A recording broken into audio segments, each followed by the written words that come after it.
desde el capítulo 5, desde el versículo 8 en adelante, hermano. Quiero compartir esta noche, hermanos, un estudio sobre, la primera carta de Pedro. Si usted no la ha leído, hermanos, le dejo esa asignatura pendiente. Léala, es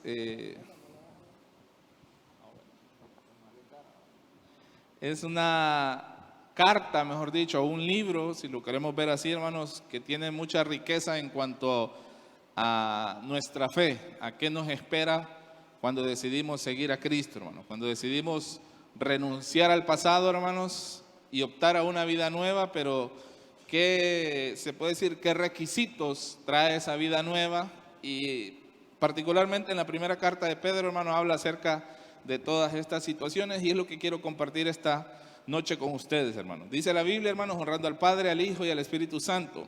Primera carta de Pedro, capítulo 5, versículo 8, dice: sed sobrios y velad, porque vuestro adversario el diablo, como león rugiente, anda alrededor buscando a quien devorar, al cual resistid firmes en la fe, sabiendo que los mismos padecimientos se van cumpliendo en vuestros hermanos en todo el mundo. Mas el Dios de toda gracia, que nos llamó a su gloria eterna en Jesucristo, después que hayáis padecido un poco de tiempo, Él mismo os perfeccione, afirme, fortalezca y establezca.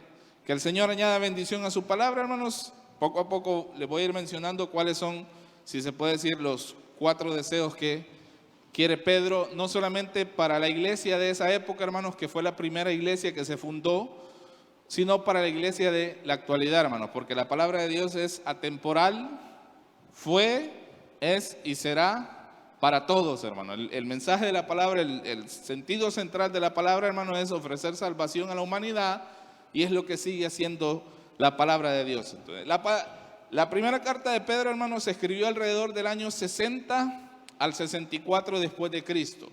Una vez que nace Jesucristo, hermano, la edad o el tiempo se divide en 2. Antes de Cristo y después de Cristo. Entonces, la primera carta de Pedro se escribe alrededor de los años 60, hermano. El escritor es inspirado, fue el apóstol Pedro.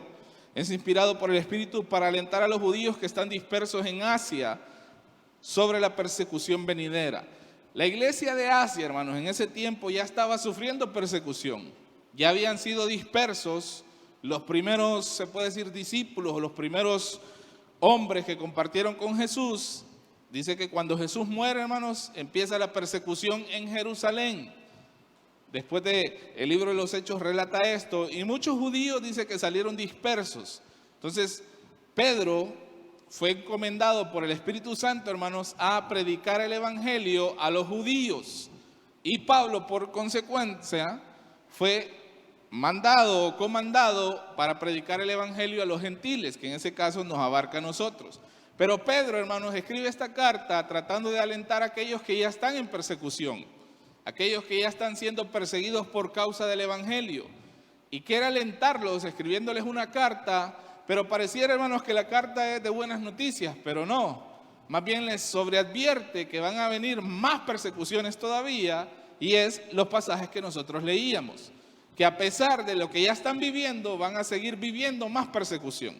Entonces, la carta se abre con un breve saludo introductorio a lo que sigue un conjunto de exhortaciones para la vida de los cristianos, que son justificadas por medio de los elementos doctrinales para vivir en santidad y a vivir haciéndole frente a las adversidades, siguiendo el ejemplo de la vida y enseñanzas de Jesús, con la convicción de que nuestro andar en este mundo es momentáneo, y todo lo que podamos vivir no se compara con lo venidero.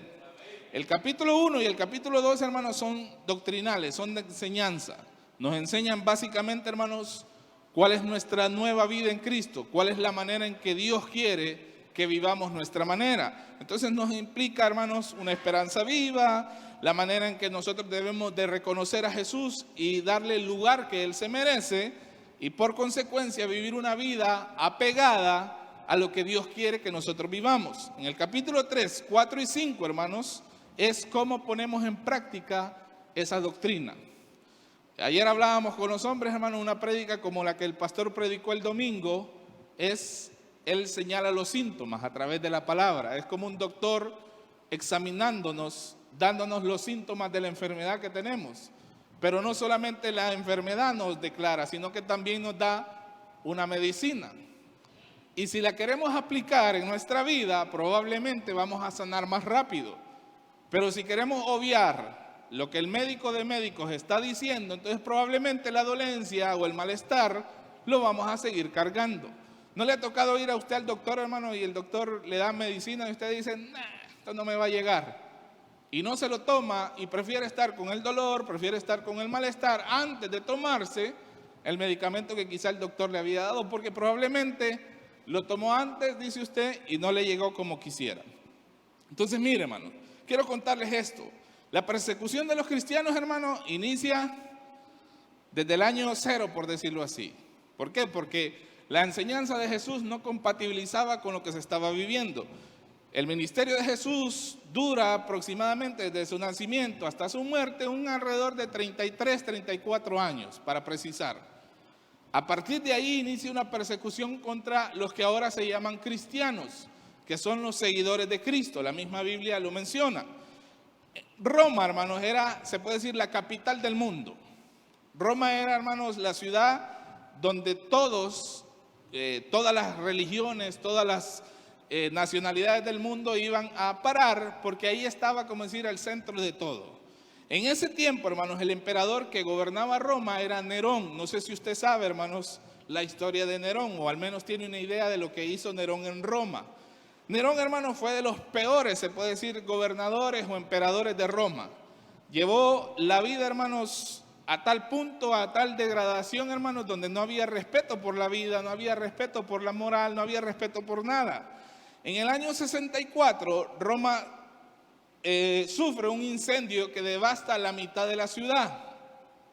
Nerón era el emperador y Nerón, hermanos, está viviendo una época política donde está a punto de perder el poder. ¿Por qué? Porque acababa de matar a su propia madre, acababa de matar a su cuñada y a su propia esposa para mantener el poder. Si usted no me cree esto, hermano, empiece a leer y se va a dar cuenta de la historia esta.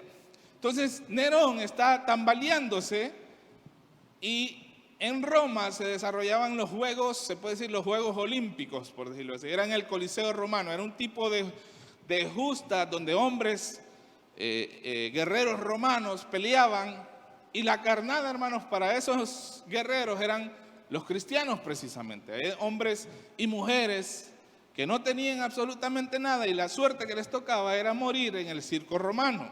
Entonces, Nerón quiere mantener la vida que está viviendo. Sucede el incendio, hermanos, ¿y quién cree que le echa la culpa a Nerón del incendio que está consumiendo Roma? A los cristianos. Y empieza una persecución aún más grave contra los cristianos de esa época que vivían en Roma. En ese tiempo, hermanos, Pedro, la mayoría de los discípulos todavía están con vida. Y es ahí donde empiezan a morir de la manera en que pues la historia nos relata que murió cada apóstol o cada discípulo que siguió a Jesús. Pedro está con vida, Pedro está preso en Roma y aprovecha a escribir esta carta para alentar a los que están fuera de lo que se viene, lo que está viviendo él en la actualidad y lo que se viene para un futuro cercano. Entonces mire lo que escribió un escritor romano, hermanos, de la época. Se llama Tácito. Dice: en consecuencia, para librarse de la acusación de haber quemado Roma, Nerón buscó rápidamente un culpable e infligió las más exquisitas torturas sobre un grupo odiado por sus abominaciones, que el populacho llamaba cristianos. Cristo, de quien toman el nombre, sufrió la pena capital durante el principado de Tiberio de la mano de uno de nuestros procuradores, Poncio Pilatos. Y de esta dañina superstición, de tal modo sofocada por el momento, resurgió no solo en Judea, fuente primigenia del mal, sino también en Roma, donde todos los vicios y los males del mundo hallan su centro y se hacen populares. Por consiguiente, se arrestaron primeramente a todos aquellos que se declararon culpables. Entonces, con la información que dieron, una inmensa multitud fue presa, no tanto por las mofas, no tanto por el crimen de haber incendiado la ciudad, sino por su odio contra la humanidad. Todo tipo de mofas se unieron a sus ejecuciones, cubiertos con pellejos de bestias, fueron despedazados por perros y perecieron y fueron crucificados o condenados a la hoguera y quemados para servir de iluminación nocturna cuando el día hubiere acabado. Para parafrasearle esto, hermanos, los cristianos de esa época eran capturados y eran vestidos con pieles de animal y aventados a los leones. Morían, y los que lo morían, pues los quemaban ahí inmediatamente, y los que no, cuando caía la noche, igual los agarraban, hermanos, los empalaban y hacían antorchas humanas para iluminar la ciudad. Si usted quiere tener una idea más o menos, y recomendación aparte, en Netflix hay una serie, hermano, que se llama Pablo el Apóstol de Cristo. Ahí se mira más o menos una idea de cuál fue la persecución de los cristianos realmente, de cómo con vida, hermanos, estaba un hombre subido en un palo, no subido, amarrado a un palo, prendido en fuego para iluminar la ciudad. Esa es la persecución que vivió la iglesia, o la primera iglesia, en la primera época. Nerón ejecutó a Pablo posiblemente en esa época. Pedro fue ejecutado también, y la primera carta es una exhortación para permanecer firmes ante la persecución. ¿Qué pasa cuando nosotros somos perseguidos? Lo que queremos es descanso, lo que queremos es aliento y que nos digan esto ya va a terminar. Pero Pedro escribe y dice, no se preocupen porque viene más. Y entre más ustedes sufran, más recompensa van a tener. Porque mire lo que dice en el capítulo, ahí mismo, 1 de Pedro, capítulo 5, versículo 10. Capítulo 5, versículo 10 dice, mas el Dios de toda gracia que nos llamó a su gloria eterna en Jesucristo, después que hayáis padecido un poco de tiempo, Él mismo os perfeccione, afirme, fortalezca y establezca. El padecer persecución por causa del evangelio, hermano, es señal de crecimiento. Es señal de que estamos avanzando. La verdad del evangelio nos confronta a cambios y eso nos hará tomar decisiones nada amistosas, y la diferencia entre mostrar el carácter y la templanza para seguir a pesar de todo, lo mostrarán pocos. Me sorprendí, hermanos, porque yo hice este mensaje la semana pasada, pero no me había notado de esto que había notado, hermano. Que la persecución lo que genera es un avance. ¿Y qué dice este año que va a ser, hermano? Año de aceleración. O sea, vamos a tener que ir sobre la marcha. ¿Y qué persecuciones vendrán sobre nosotros? Probablemente no sufriremos estas persecuciones, hermano, porque probablemente estamos un poquito relajados. Pedro quiere manifestar 4 deseos para que tengan todos la misma oportunidad de presentar defensa del evangelio ante aquello que tomaron como forma de vida. En los pasajes que leíamos, hermano, dice que todos vamos a sufrir las mismas cosas que están sufriendo otros en otras partes del mundo. Lo dice, hermanos, ahí mismo en el versículo 9, al cual resistís firmes en la fe, hablando del diablo, sabiendo que los mismos padecimientos se van cumpliendo en vuestros hermanos en todo el mundo. Si usted ve las noticias, hermanos, muchas iglesias están siendo quemadas en África, en Guatemala, en México, y la persecución siempre ha estado, hermanos. Lo que pasa es que nosotros vivimos una vida particularmente buena, en una parte de Occidente donde es muy legal, muy lícito un montón de cosas, hermano. Hoy estamos reunidos aquí, probablemente está reunida la iglesia aquí del Ministerio de la Cosecha, probablemente están reunidas muchas iglesias y no pasa absolutamente nada. Y si alguien se atreve, hermanos, a decir, a interrumpir, puede que ande drogado, puede que ande bolo, pero no hay una interrupción de decir, no prediques esto o no digas esto. Y la persecución, hermanos, viene cuando el deseo empieza en nosotros para crecer, para avanzar. Entonces, el primer deseo que tiene Pedro, hermanos, o que quiere compartir Pedro, hermanos, es que debemos de ser perfeccionados. Si lo vemos en el capítulo 10, en el versículo 10 dice, hermanos, el final dice, el mismo os perfeccione. Lo primero que quiere Pedro que nosotros seamos es perfeccionados. La perfección, hermanos, significa elevar un grado más la perfección ya dispuesta. Nosotros fuimos creados a imagen y semejanza de Dios. Por consecuencia, hermanos, somos seres perfectos. Que cometamos cosas de índole imperfectas, es otra cosa. Pero nosotros fuimos creados a imagen y semejanza de Dios. Pero Pedro, hermanos, quiere o desea que nosotros seamos perfeccionados. ¿Para qué, hermanos? Para lo que está por venir. Entonces, 1 de Pedro, en el capítulo 1, en el versículo 3 en adelante, dice la Biblia, hermanos. 1 de Pedro, no nos vamos a mover de ahí, hermanos, durante un rato. 1 de Pedro, capítulo 1, versículo 3 en adelante, dice: bendito el Dios y Padre de nuestro Señor Jesucristo, que según su grande misericordia nos hizo renacer para una esperanza viva, por la resurrección de Jesucristo de los muertos, para una herencia incorruptible, incontaminada e inmarcesible, reservada en los cielos para vosotros, que sois guardados por el poder de Dios mediante la fe para alcanzar la salvación que está preparada para ser manifestada en el tiempo postrero, en lo cual vosotros os alegráis, aunque por un poco de tiempo, si es necesario, tengáis que ser afligidos en diversas pruebas, para que sometida a prueba vuestra fe, mucho más preciosa que el oro, el cual aún perecedero se prueba con fuego, sea hallada en alabanza, gloria y honra cuando sea manifestado Jesucristo. Lo que Dios quiere, hermanos, es que nuestra fe en sí sea perfeccionada. El oro, hermanos, es el único metal que se purifica con fuego. El oro puro, usted agarra un quilate de oro, un lingote de oro, y usted le mete fuego, hermanos, a eso, no pasa absolutamente nada, sino que solo agarra un brillo nada más. No cambia de forma, no cambia de color. Y dice, hermano, estaba leyendo que el oro, cuando es mezclado con otros metales, lo primero que hace, hermano, es arrugarse. Se debilita. Por eso el oro no debe ser mezclado con ningún metal. El oro en sí ya tiene una belleza natural que la naturaleza, valga la redundancia, lo da. Lo mismo es la fe, hermano. Si nosotros adornamos nuestra fe, la estamos debilitando. Y el embellecer nuestra fe, hermanos, tiene que ser probada con fuego. La pregunta es, ¿cómo se prueba la fe entonces, hermano? ¿Cómo probamos que realmente tenemos fe en lo que tenemos? Porque la palabra fe en la Biblia, hermanos, tiene un significado diferente para cada ocasión. Hay una fe salvadora, el pastor lo ha explicado, una fe que yo tengo confianza en que algo va a suceder, y una fe puesta en que aunque no crea, aunque no vea, las cosas están sucediendo.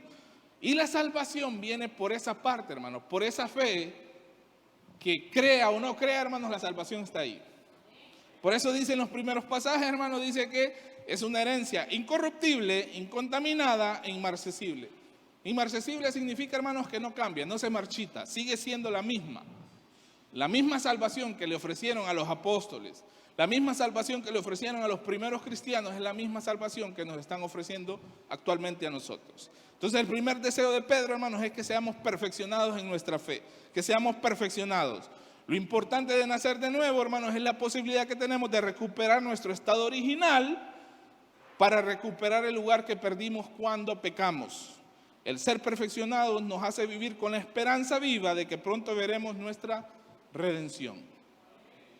No importa lo que esté pasando a nuestro alrededor, hermano, nuestra esperanza debe de ser que un día, no por huir de la tierra, no por huir de mis deudas, no por huir de mis problemas, sino porque tengo la confianza de lo que estoy sufriendo acá, hermano, no se compara en nada con lo que está por venir.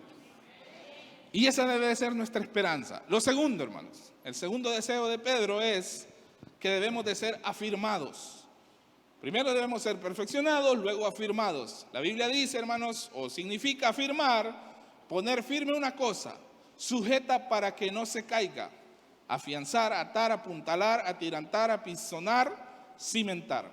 Y mire lo que dice el apóstol Pedro ahí mismo, hermano, en la primera carta de Pedro, capítulo 2, versículo del 4 al 8. Hablando acerca de Jesucristo, hermano. Acercándonos a Él, piedra viva, desechada ciertamente por los hombres, mas para Dios escogida y preciosa. Vosotros también, como piedras vivas, sed edificados como casa espiritual y sacerdocio santo, para ofrecer sacrificios espirituales aceptables a Dios por medio de Jesucristo. Por lo cual también contiene la Escritura: he aquí pongo en Sión la principal piedra del ángulo, escogida, preciosa, y el que creyere en él no será avergonzado. Para vosotros pues, los que creéis, hablando de la iglesia, él es precioso. Pero para los que no creen, ¿qué dice, hermano? La piedra que los edificadores desecharon ha venido a ser la cabeza del ángulo, o sea, la piedra que estorba. La piedra que tiene una punta aguda que cuando me quiero acomodar hace que me estorbe. Versículo 8 dice: y piedra de tropiezo y roca que hace caer, porque tropiezan en la palabra siendo desobedientes, a lo cual fueron también destinados. El Señor quiere que nos afirmemos, hermano. Dice que nos unamos a la roca que es Cristo. Porque el cimiento, hermanos, entre más roca, entre más pegado a la roca, entre más firme está, mejor va a durar, o más va a durar, más durabilidad va a tener. Jesús expuso una parábola acerca de esto, acerca del que construye sobre la arena. Dice que es un hombre insensato, mas el que construye sobre la roca viene a dar ejemplo a aquellos que son constructores, porque decidió el mejor lugar, parafraseándole esa parábola. Y lo que Dios quiere, hermanos, es que nosotros seamos afirmados, que nuestra fe sea perfeccionada y afirmada en lo que realmente importa. ¿Por qué, hermano? Porque podemos tener fe, pero no tenerla firme. Y al primer momento de debilidad, hermano, sentir que no estamos pegados a la roca como deberíamos de estar. Nuestro fundamento debe ser Jesús. Él debe ser nuestro empiezo y nuestro terminar. Toda nuestra vida, si nos afianzamos lo suficiente, no resbalaremos. Que ese es el mayor logro que podemos obtener como cristianos. Que nuestro pie no esté propenso a resbalarse. Porque fácil es, hermano, y Pablo lo advierte. Aquellos que creemos o que crean estar firmes, tener mucho cuidado. Porque podemos afirmarnos, hermano, en nuestro dinero, en nuestras posesiones, en mis aspiraciones, en mis logros profesionales, personales, y sentirme seguro, y cuando realmente empieza a fallarme todo, hermanos, no tener una estabilidad que me determine que mi vida sigue siendo tan segura como yo lo pensaba. El asunto aquí, hermanos, es que si nos apresuramos y nos apretamos a Cristo, que es la piedra viva, dice que ese ángulo que antes debería de ser como yugo para nosotros, como estorbo para nosotros, ahora viene y calza a la perfección. Entonces lo que antes a mí me estorbaba, ahora que reconozco que la piedra es viva y eficaz, calza a la perfección, porque la palabra no viene a ser ya tropiezo para mí, sino que viene para edificarme aún más. ¿Tienen frío, hermanos? Los miro a todos tembleres. ¿Tienen frío? No, seguros. Perdieron la oportunidad entonces. Tercero, hermanos, el tercer deseo que Pedro quiere para la iglesia, que seamos fortalecidos. Fortalecer significa adquirir más fuerza de alguien que tiene más. Ser fortalecido significa adquirir fuerza de alguien que tiene más. Si yo estoy dolido, si yo estoy triste, tengo que pegarme a alguien que no tenga el mismo sentimiento que yo tengo, para que me dé ánimo. Hay un pasaje en el libro de Génesis, hermano, cuando Abraham despide a Agar, cuando se lleva a Ismael, dice que Agar deja al muchacho y se aleja de él para que, como dice el muchacho, perezca a su suerte. Y recibe una voz de parte de Dios que le dice: toma al muchacho. Entonces significa, hermanos, que alguien tiene que levantarlo a uno. Como alguien que, un ejemplo, yo puedo ayudarle ahorita a alguien acá, hermanos, que yo estoy más alto que él. No sé si me doy a entender. Si estamos a la misma altura, hermano, probablemente si tengo un poquito más de fuerza que usted, podría ayudarlo. Pero si tengo menos fuerza o la igual de fuerza, no hacemos nada. Por eso cuando empujamos un carro que queremos encenderlo, hermanos, que no enciende la batería, buscamos un lugar alto para que nos ayude, hermanos, la fuerza que provoca la gravedad. Y en este caso, hermanos, nosotros debemos de ser fortalecidos por alguien que tiene una fuente de fortaleza inagotable. Fortalecer significa adquirir más fuerza. Vamos al libro de los Salmos, hermanos. Salmos capítulo 27, o en el Salmo 27, dice la Biblia: Jehová es mi luz y mi salvación, ¿de quién temeré? Jehová es la fortaleza de mi vida, ¿de quién he de atemorizarme? Cuando se juntaron contra mí los malignos, mis angustiadores y mis enemigos para comer mis carnes, ellos tropezaron y cayeron. Si ahí podemos seguir leyendo, hermanos, cómo David escribe este salmo. Leyendo esto, hermanos, da una referencia a un pasaje de Jesucristo, hermano, que está en el libro de San Juan, en el capítulo 18. Si quiere buscarlo, búsquelo, si no, anótelo ahí. Es cuando Jesús se enfrenta en el huerto de Getsemaní, cuando Judas le tiende la trampa, que llegaron todos con piedras y palos y Jesús estaba tranquilo. Y se cumple este pasaje, hermanos, que dice que todos sus enemigos llegaron, tropezaron y cayeron, hermanos. Porque vio a Judas y le dijo: lo que has venido a hacer, hazlo. No ocuparon palos, no ocuparon piedras, porque todos se atemorizaron más bien de lo que estaban viendo.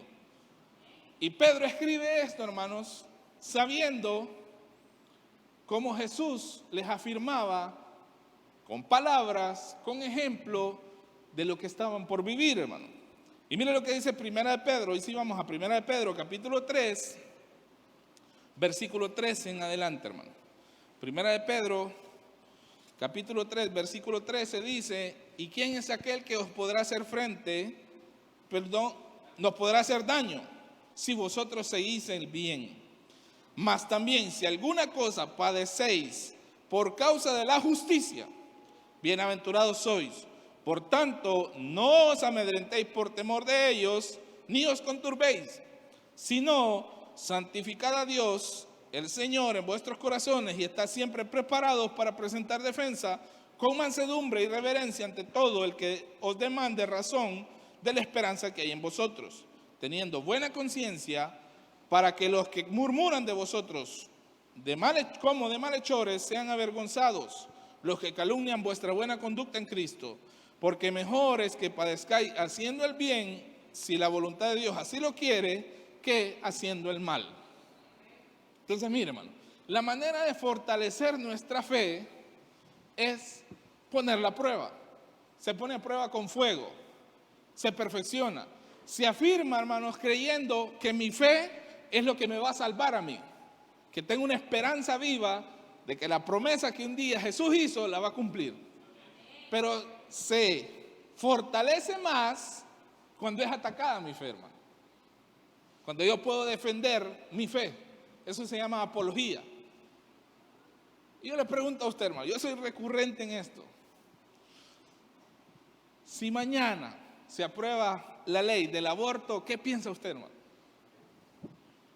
Si mañana se aprueba aquí en Honduras la ley del matrimonio igualitario, ¿qué piensa usted, hermano?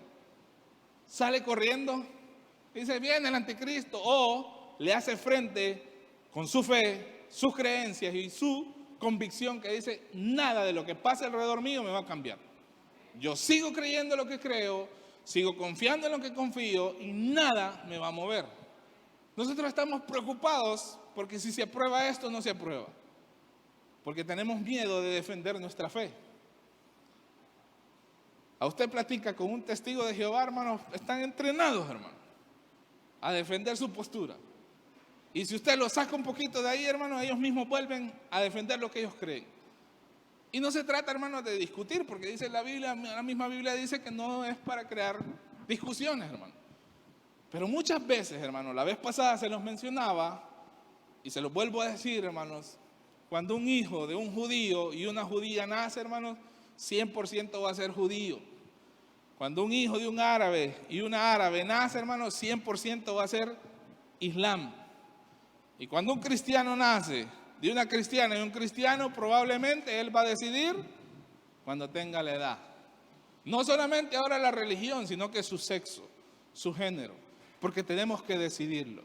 Y tristemente, hermanos, los que llamamos artistas cristianos nos están demostrando que eso es correcto.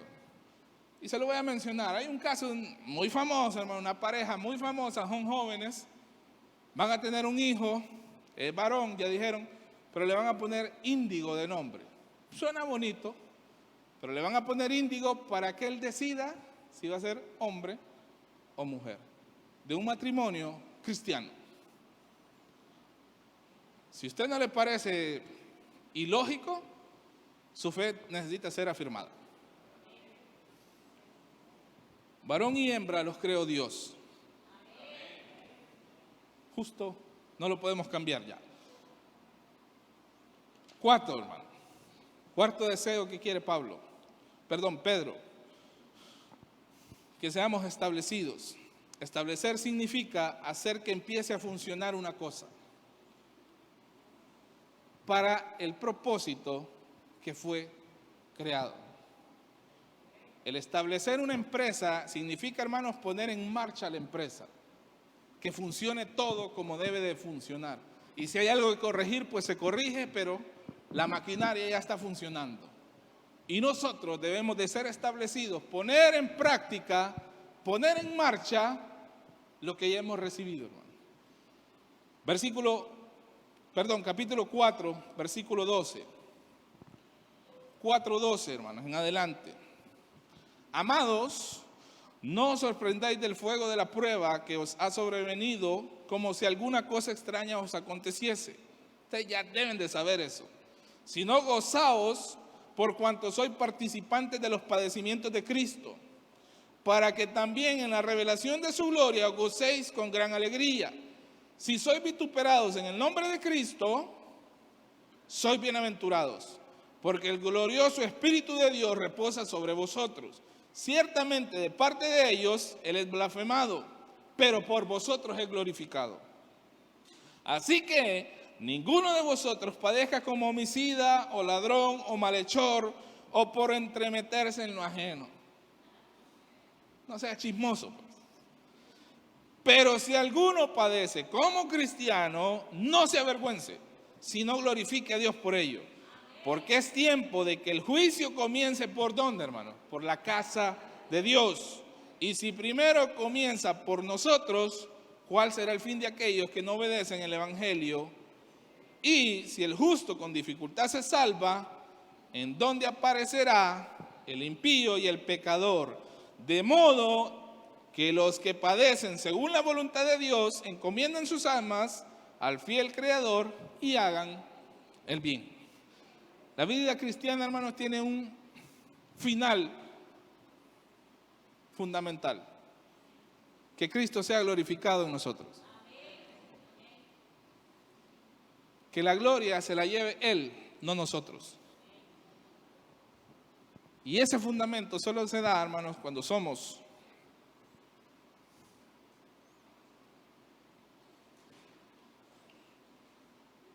perfeccionados, afirmados, fortalecidos y establecidos. Yo le pregunto, hermanos, ya para ir terminando, se me adelantó el reloj. ¿Estamos siendo perseguidos nosotros como cristianos, hermanos? ¿Estamos padeciendo nosotros como cristianos? ¿Estamos sufriendo nosotros como cristianos? El llevar una Biblia, hermano, no nos hace cristianos, ni tampoco nos hace ser perseguidos por eso. Ser perseguidos, hermano, actualmente, gentilmente, por decirlo así, es que nos ataquen nuestras convicciones, nada más, nuestras creencias. Hoy nos sentamos a ver una serie de televisión, una película, obligatoriamente tiene que haber una pareja homosexual dándose un beso. ¿Por qué?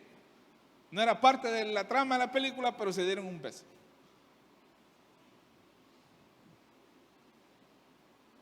Las noticias, todo lo que hay alrededor de nuestra vida, hermanos, solo nos debilita.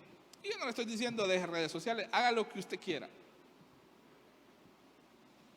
Pero hay un punto, hermanos, y hay una analogía que quiero contarles. Cada mañana se levanta en África, en la sabana africana, se levanta un león hambriento. Y del otro extremo se levanta un ciervo, una gacela, un venado. No con hambre, pero prontamente se va a encontrar con el león que sí está hambriento.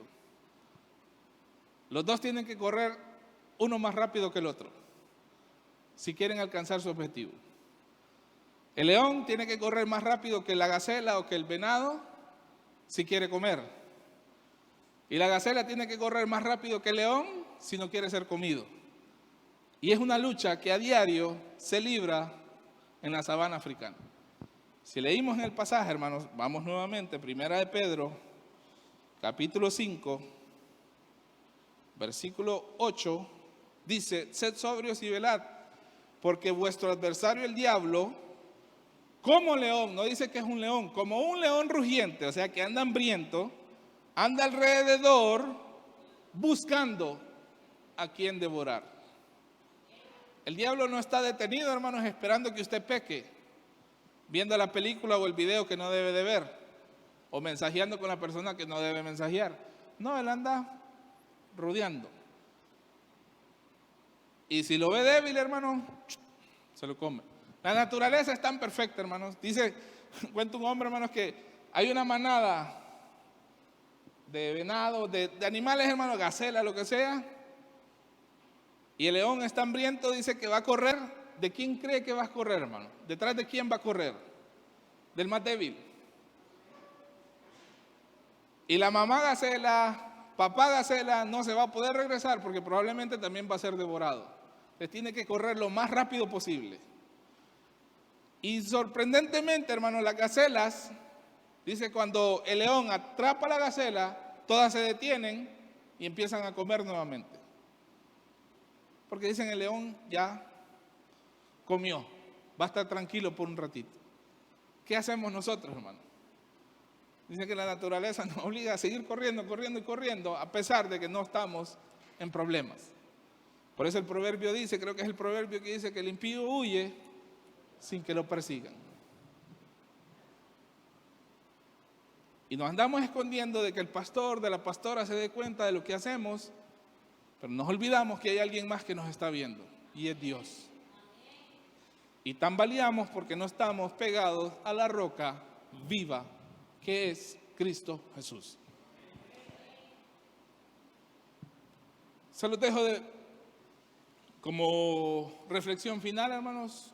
Todos vamos a sufrir persecución en determinada manera, cualquier tipo. Pero la Biblia dice, hermanos, Jesús dice que aquel que quiere ser digno de Él, tome su cruz y sígame. No habla de cruces, de qué tamaño, sino que a pesar de la persecución tienes que tomar una cruz y seguirlo. Porque el pasaje de Pedro dice, hermanos, que cuando nos sintamos que estamos siendo perseguidos, estamos siendo atribulados, que nos gloriemos más, porque significa que el premio va a ser mayor, que la recompensa va a ser mayor. Y probablemente, hermanos, nosotros decimos, mi persecución es mi esposa, son mis hijos, es mi trabajo. Y eso no es persecución, porque usted no está padeciendo por el evangelio. Se perseguía al que decía, pensaba y hacía de manera diferente a lo que estaba establecido. A ese se perseguía. Si usted está haciendo lo mismo que hace el mundo, hermanos, lo que va a hacer el diablo, hermanos, es nos va a sobar nada más. No va a perseguir a nadie. El diablo va a decir, a este después me lo como. Porque no tiene. Y último dato que les quiero dar, hermano, de los animales de la selva. ¿Sabe por qué los leones, digamos, se lo cuento así, el león persigue a los animales y no los caza a la primera, hermano, los ejercita para que los músculos le vayan creciendo, los animales sigan creciendo y llega un determinado momento en que el león detecta, este ya lo he seguido una semana completa, ya está más mamadito, como dice uno, hoy sí, me lo como.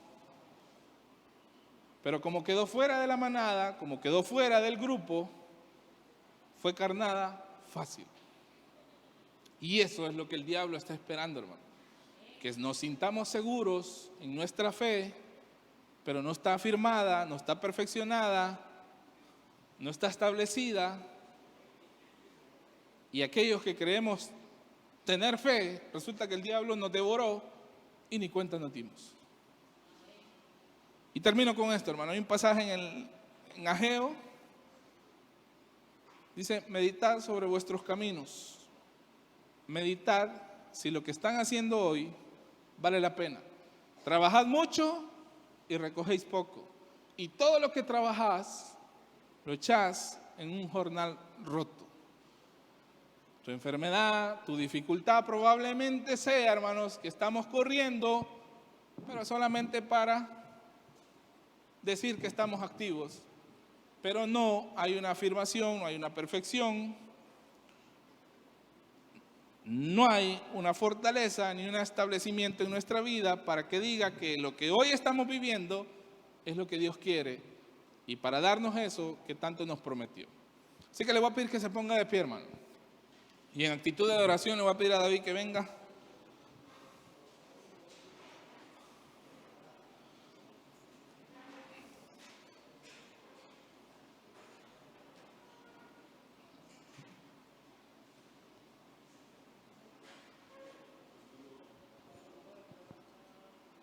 Que la dificultad que hoy estamos viviendo, hermanos, solo sirva como motivación para seguir alabando el nombre del Señor, hermano. Yo no sé qué lo trajo a usted, qué decisión o qué situación tuvo que pasar en su vida para que usted se rindiera a Cristo.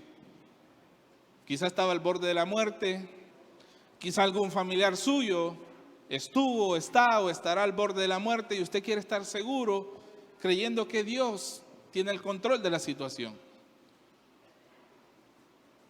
Pero hay una mala noticia. Y esto se lo voy a decir, hermano, y con dolor en mi corazón. Cuando yo soy bien repetitivo en esto, cuando a Mónica, mi hija menor, la detectaron con autismo, todavía me sigo preguntando un montón de cosas. Pero yo creía que solo a mí me pasaba eso. Yo decía, ¿por qué Dios permite esto? Y había parte de mí que decía, es que Dios me quiere enseñar algo, pero a la vez flaqueaba. Y hasta que leí ese pasaje, el mismo padecimiento que lo están padeciendo otros, hasta que me di cuenta que había más gente con mayores dificultades que la que yo tenía, pude descansar, hermano. Cuando conocí padres que tenían hijos parapléjicos, que solo estaban esperando literalmente el día de su muerte, hermano, y tenían una vida, una esperanza de vivir que les cambiaba todo a uno. Y por suerte tuvimos la oportunidad de viajar en un grupo a hacer unas terapias a Roatán, hermano, y me di cuenta de que el caso de Mónica era quizá el más leve de un montón. Y la confianza fue de vuelta. Pero cuando no está firmada esa confianza, no está perfeccionada en Dios, fácilmente la perdemos. Probablemente hoy estás sin trabajo, probablemente hoy tu familia no está contigo, probablemente tus hijos, tu esposa te dejó y ahora ¿qué vas a hacer? No eres el único, no eres la última Coca-Cola en el desierto. Muchos están padeciendo lo mismo y están enfrentando las situaciones de manera diferente. No te estoy menospreciando por lo que estás viviendo, pero sí, al levantar nuestra cabeza, al erguir nuestra cabeza, notamos que hay muchos con mayores cargas y viviendo la vida a plenitud de una manera diferente. Y eso debería de reconfortarnos y decir, bueno, vale la pena seguir esforzando, vale la pena seguir haciendo lo que estoy haciendo, vale la pena que cada paso, cada lágrima derramada hasta el día de hoy va a valer la pena y va a seguir haciendo la voluntad del Señor. Yo no sé qué está pasando en tu vida, yo no sé qué está o qué va a ocurrir en tu vida, porque no somos dueños de nuestro destino, pero si hay alguien que lo sabe, Dios. Y la esperanza es que un día, al terminar todo esto, la recompensa va a ser mayor que lo que estamos sufriendo. Los discípulos le preguntaron a Jesús, ¿y qué ganamos nosotros con dejarlo todo? Y Jesús le dijo, van a obtener mínimo 100 veces más. 100 veces más. ¿Qué estás perdiendo hoy, hermano? ¿Tiempo? ¿Dinero? espacio de tu vida para compartir con amigos, Dios te lo va a devolver al 100 por 1. Y el sacrificio que hoy haces al venir a la iglesia porque estoy cansado, Dios lo va a recompensar también. Y Dios te va a dar este 2022 la oportunidad de ser perseguido, pero también salir fortalecido, salir perfeccionado, salir afirmado y salir establecido. No podemos seguir siendo los mismos del 2020, del 2021. Tenemos que mostrar una mejor versión para el 2022 y probablemente mejorarla para los años venideros. Si estás aquí como familia, te felicito, te animo a que sigas adelante, a que el esfuerzo que hoy estás haciendo va a valer la pena. Va a valer la pena, créeme. Y el Señor hará lo que tenga que hacer en cada uno de nosotros.